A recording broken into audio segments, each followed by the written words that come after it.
fourth generation native Nevadan. He is a former lieutenant in the United States Navy, trained by the U.S. as a prosecutor and legal advisor. Adam served his country as a judge advocate general. That's Jay. Okay, I was going to make it short. He helped modernize the justice system, and for his exemplary service, Adam was awarded the Joint Service Commendation Medal and an Iraqi Campaign Medal. Adam has served as a special assistant U.S. attorney, as an assistant professor of law and in leadership ethics and the law department at the U.S. Naval Academy, and as a special advisor to the Undersecretary of State for Arms Control and International Security. Since departing the Navy, Adam has built a law practice in Las Vegas. He serves on the Board of Trustees for Catholic Charities of Southern Nevada. He co-founded the St. Thomas More Society, a legal ethics and leadership society. And Adam graduated magna cum laude from Georgetown University and also graduated from Georgetown University Law Center. Adam and his wife, Jamie, live in Henderson with their daughter, Sophia, and their dogs, Hoya and Buckley. I'm pleased to announce Adam back.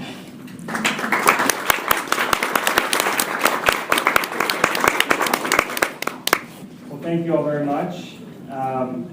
So the reason I'm running for this race is for the reason most of you are probably in this room.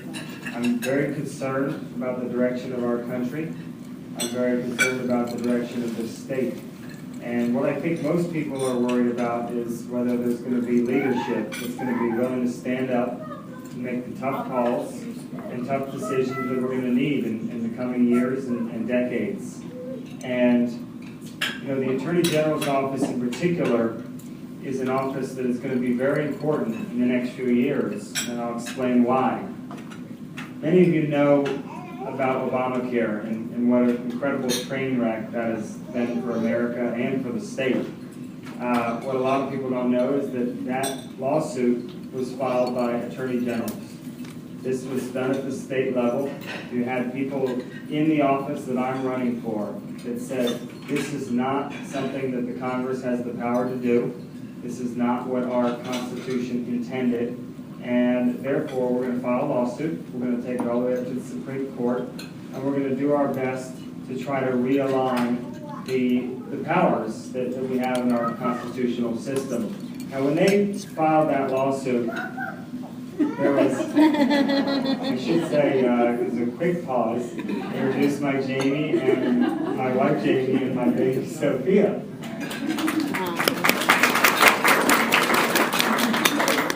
They have to do don't worry.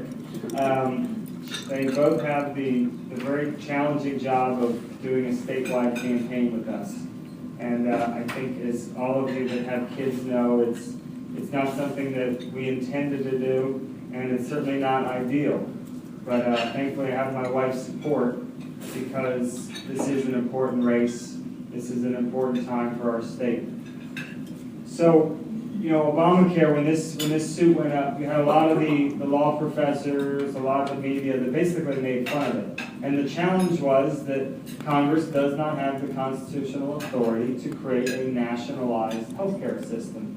Some of our elected officials, one being Nancy Pelosi, when asked with the microphone in front of her, said, where in the Constitution does our Congress have the authority to pass something like Obamacare?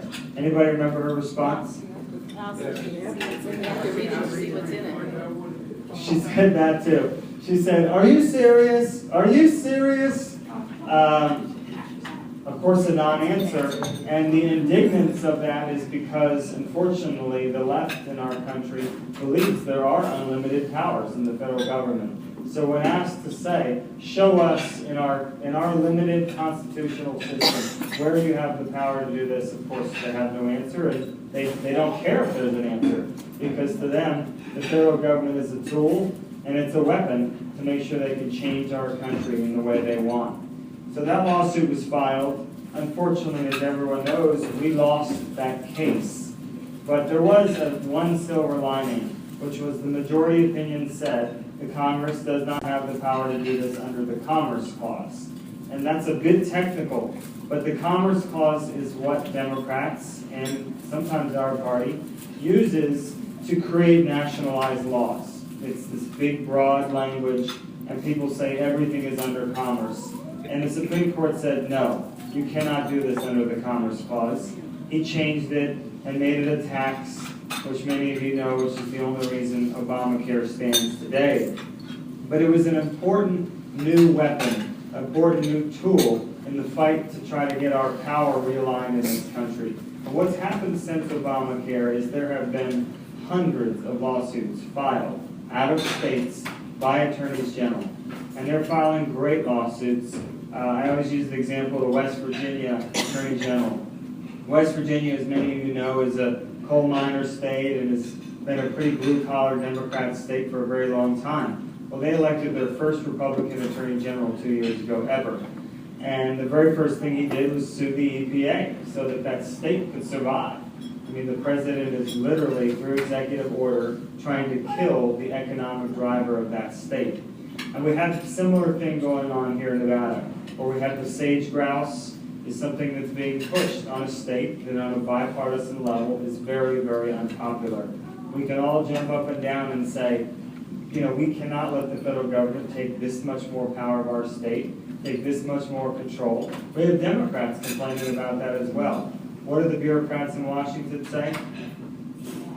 They don't care. Too bad. Why? Because they have a different philosophy, they have a different agenda, and they're not accountable. There's nothing we can do about these bureaucrats. Obviously, we can elect a president, we can try to change our Congress, but that's where my office comes in. The state attorney general office can wake up every single day thinking about what lawsuits we can file for this state. And that's something that I intend to do. Some of you have heard about the waters of the USA, where they're trying to just, through executive order, expand their power of state waterways. It used to be very clear that you could only regulate to the federal government navigable waters, and now they're basically trying to extend it to pools in people's backyards. And I'm only exaggerating slightly. So this is what we're dealing with, though. We're dealing with a president that is increasingly desperate, and he knows that he's going to lose the Senate. The Washington Post reported yesterday that there's an 86% chance that we take the U.S. Senate.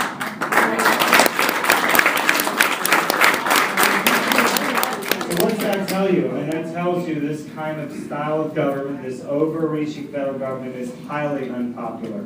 And the other thing that's been highly unpopular is just this signal that the law means nothing. The law is just this giant political tool, and you just get a hold of it and you make it whatever you want to make sure you win. This is terrible for America. I'd say the same thing if we had a Republican president in power. We cannot survive as a country if we have a president of either party that decides the law is this big political weapon. States, businesses, individuals, we can't live under that regime because no one has any predictability. When the Attorney General of the United States, Eric Holder, who I'm finding when I travel the state is just barely as unpopular as President Obama, when he tells, from his pulpit basically, tells state attorney generals, if you don't like the law or you have a personal issue with it, you shouldn't enforce it.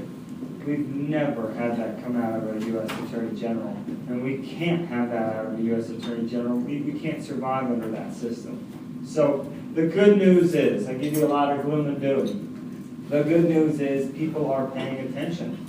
As I travel the state, I don't care if there's 500 people in the county, people are paying attention, they're concerned, and we need to make sure everyone, your neighbors, everyone is engaged for this election because we have one of the best opportunities we'll ever have in the country, but especially in Nevada, to take as many offices as possible. Since 2002, we haven't had an election where there's no Senate race in Nevada. We have no Senate race, we have no presidential. We have right now no competitive congressional races. So it's just a perfect opportunity to make sure we take advantage of this big block of independents that right now are breaking 2 and 3 to 1 for Republicans. And if this president keeps doing what he's doing, that's going to just keep on breaking more and more our direction because he can't help himself. And I do think in some respects he's politically desperate, and he doesn't care, and he just wants to make sure he gets as much pushed through as he possibly can. So that's the broad scope of the political landscape and why this office can bring something to the table that hasn't been there in the past. I mean, can anyone think of a lawsuit that's been filed by the state attorney general in the last few years? One that has made news, one that has stood for Nevada, stood for our businesses? No, because, ultimately you can't be a Democrat and sue your Democrat president. And that's the biggest contrast between me and my opponent, is that ultimately my opponent has a majority leader in the state, and he has a president that he's accountable to. And this is vital for us for the coming years, that we have an attorney general that's going to stand up to these executive actions. So the other big part of the attorney general job is to be the top law enforcement officer. You're the top cop, you're the top prosecutor. This is something I did in the Navy. As a JAG officer, you work every day with your law enforcement. You're in charge of keeping your families safe. You're in charge of prosecutions. You're in charge of making sure that your base commander, and in some of my jobs, 25 base commanders at one time, that you are giving them great legal advice. You're able to think on your feet. And, my career has shown that that's what I do best. Give me a small amount of information, I can digest it quickly, and I can make very good decisions and give very good legal advice. These are the tools needed for this job, and it's a very big job, one that needs to be very active for the state in the coming years. I was very honored to get the endorsement of 15 of 17 of Nevada's sheriffs about 4 weeks ago. And obviously, that's one of my big jobs. I need to work with all 17 sheriffs and make sure that when we have problems like heroin, when we have problems like prescription drugs, human trafficking, elder abuse, these are all things that we have problems with in Nevada. These are all things that I want to address, I want to fight to fix, and you need to have the support of your local counties. You need to be able to work with your DAs and prosecutors and local elected officials to make sure that they have all the tools they need. We have a lot of things that we need to do in this state, and obviously economic growth is the most important thing, and that I can help as far as trying to make sure we have less regulations. But what's the other underpinning of economic growth? You need to be safe. Communities need to be safe, crime needs to be low, and businesses need to feel that they can take risks and grow. So these are the things I plan on bringing to the office. It's a very, very important race. I hope all of you know the opponent I'm going against. Although I do travel the state a lot, and I'm surprised how many people don't know my opponent. But for those of you that are sort of in the political bubble, you're well aware of him. And before I got in this race, I was told that this was his race and that no one can run against him. And I found that offensive, that somehow this guy would be anointed to such an important race. And with many months of my wife and our priest and a number of advisors figuring out whether we were ready to make this political step, we felt it was crystal clear that I had to do this. And I had to take a leap of faith, knowing that my opponent had a $900,000 cash advantage for a statewide race. I took that leap of faith, and 4 months later, we raised almost $600,000, and we found out my opponent spent $500,000. So overnight, we were down $200,000 cash in a statewide race, which, for the anointed candidate, it's just spectacular, puts us in a great, great position. I have the strong support of Governor Sandoval, Mark Hutchinson, Dean Heller, Mark Amodei, Joe Heck, and I'll be campaigning with them this year. And like I said at the beginning of this, that this is a year for Republicans. And I can only thank you for doing this. Thank you for raising money. And yes, direct money to candidates through PACs is vital, because you can't win these races without money. Obviously, grassroots are important, but without money, unfortunately in politics, you just cannot compete. So keep fighting, recruit more people, get people motivated, and I'd ask on my campaign I know a lot of people hate Facebook. A lot of people really don't like doing that. But if I can really even impose upon you to just do it for 3 months, I need the digital world to be able to get to all of our voters. And if one of you actually logs on to my campaign, that means we've now touched 100 or 200 or 500 people, and we need that. We need to be able to get the word out that way, because this is the new way you have to compete in politics. So I'm being more aggressive with these groups because a lot of groups just don't like doing social media. But if we don't do it, we cannot compete, because social media is almost free, and we have to take advantage of that. So if you don't like Facebook, ask your daughter to get on Facebook. Please. And word spreads very, very quickly. And when you do get on our Facebook, you'll find we have a very good digital team, and you probably will never be rid of us.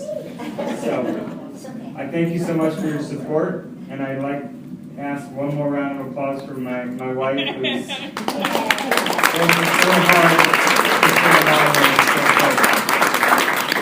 I'm happy to take a few questions, and then we're going to get her home for bedtime here in a few minutes. Yes? Yes, Adam. Tom Stennis, I would like to know, hearing all this, what is your take on the talk and the rumors of impeachment and the timing of those things? Well, I was with my former boss, Ambassador John Bolton, yesterday, who was kind enough to do an event for me last night. And he was asked this in an interview, and he's a lot closer than I, so I'm gonna steal his answer, which is he believes this is mostly a ploy for the Democrats. They're trying to create this notion that Republicans are trying to impeach the president. When something like that happens, President Obama gets to send an email out to 24 million supporters, and he gets to raise $100 million, overnight. So, impeachment's a terrible idea right now.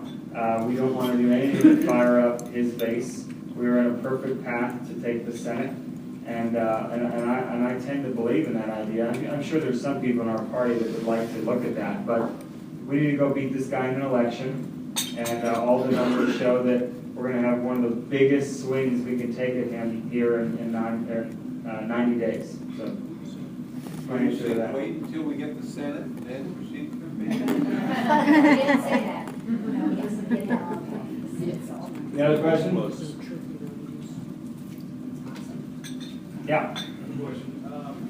You were discussing some of the lawsuits that some of those states have filed, very important issues. Obviously, we disagree about the law being the law. As the head of the agency, how would you discern what cases to take? Because as an attorney, we know that some cases are winnable, some cases are right, but sometimes it just costs too much to the state. The economy we have here. How do you kind of look at that and rate and say, this is a fight we can afford to take some fights? Yeah, it's a great question. If everybody heard, he wants to know basically how do we choose which ones we do and how are we pay for all this. Right now, there's over 200 lawyers in the AG's office, and best I can tell, there's 3 that are dedicated to this kind of litigation. So one of the first things I want to do is start shifting resources to priority for me. And whether that ends up being 10, 20, 30, or 40, as a leader, I need to evaluate all those resources. But one of the first things I'll do is make sure we have in-house attorneys, that we have a lot larger volume of them that can start focusing on this. So obviously that will not cost us a ton of money as long as we're using internal staff. Now the other thing that we can do is we can be smart about this, and as they say in the Navy, don't recreate the wheel. And there's some really, really bright attorney generals with staffs that have been doing this for a few years, and we're going to steal as much as we can. And we will join their lawsuits. And Oklahoma has filed a number of lawsuits. They have a prairie chicken issue. And while there are no real lawsuits filed against the sage grouse, it's an example where we can say, well, how did they approach this? And we can take the 100 hours it took them to get to that, and hopefully make it 20 hours for us to do a Nevada lawsuit. Yes, ma'am. Is it possible to use the Attorney General's office to communicate about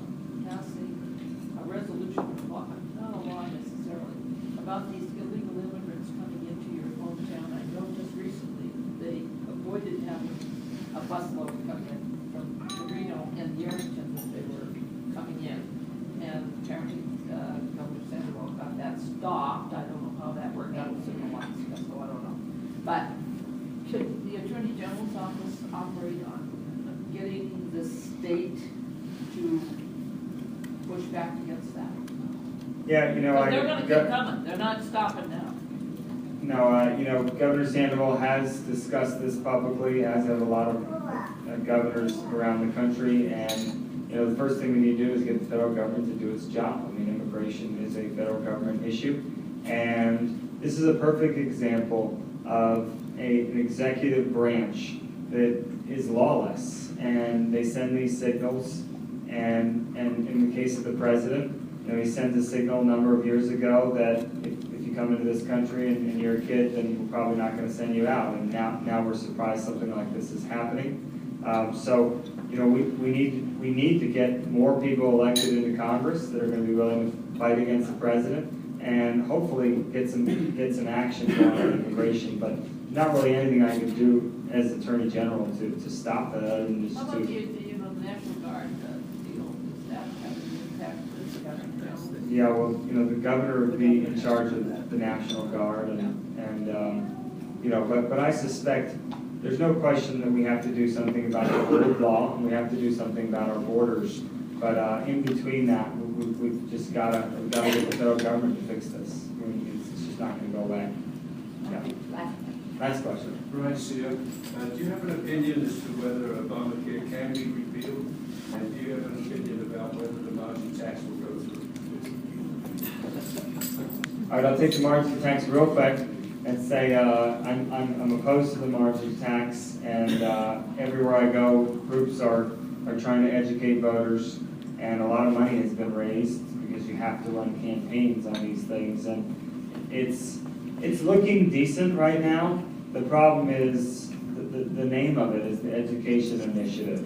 So for those of you that are concerned about what the margin tax will do to businesses, and it will devastate our economy, don't take it for granted, because you know, education, and everyone wants better education, and that's the title of it. So so far it's looking okay, but I would say, you know, it's an important enough issue. Treat it like we're losing.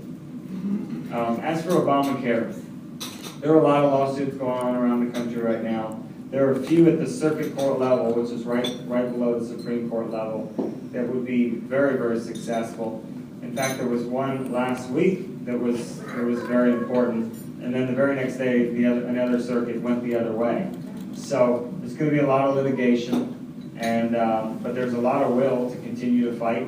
There are a lot of avenues to keep pushing. And a few of these lawsuits, if they pass, and one in particular is whether or not the federal government can give money to states that are on a federal exchange.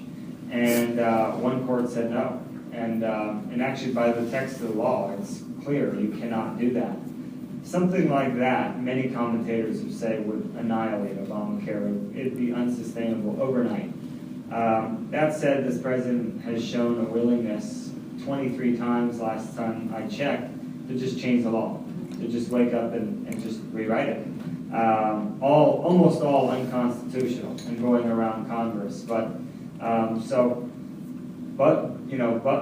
fasten your seatbelts, and there's still going to be a lot of fight on this in the coming years. And I plan on continuing to fight it myself. Thank you very much.